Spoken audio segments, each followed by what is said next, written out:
second President of the Court. Honorable retired Justice Dr. Nancy Mbalasa, the first Vice President of the Court.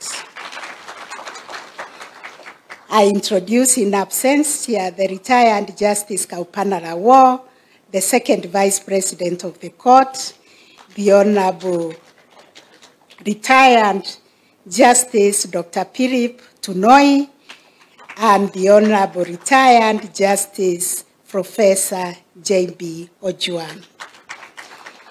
It is these men and women, the current and the former justices of the court, whose jurisprudential contributions have been instrumental in building a legacy of justice and constitutional fidelity that is associated with the Supreme Court of Kenya. Supporting these justices are the registrar, deputy registrars, law clerks, and numerous court staff, both past and present, who make the court's work possible.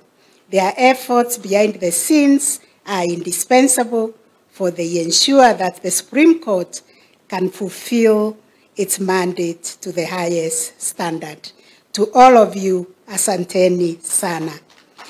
And in conclusion, as we celebrate 12 years of the Supreme Court's work and impact, we are conscious that the road ahead requires our renewed vigor, our unity of purpose, and a deep-seated commitment to justice.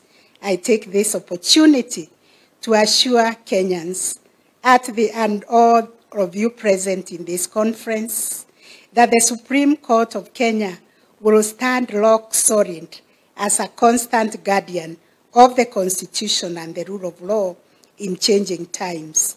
The court will continue to be a beacon of justice, a champion of constitutionalism, and a defender of the rule of law going forward. I encourage each one of you to engage fully in the sessions that follow, contribute your insights because we are here to learn so that we can collectively shape the future of the Supreme Court of Kenya. I thank you once again for being part of this holistic conference, and I look forward to a very, very vibrant conference. And with those remarks, ladies and gentlemen, Your Excellency the President of the Republic of Kenya, it is my honor, a very, very singular honor for me to invite His Excellency the Deputy President, Honorable Professor Kithure Kindiki, to come and give his remarks.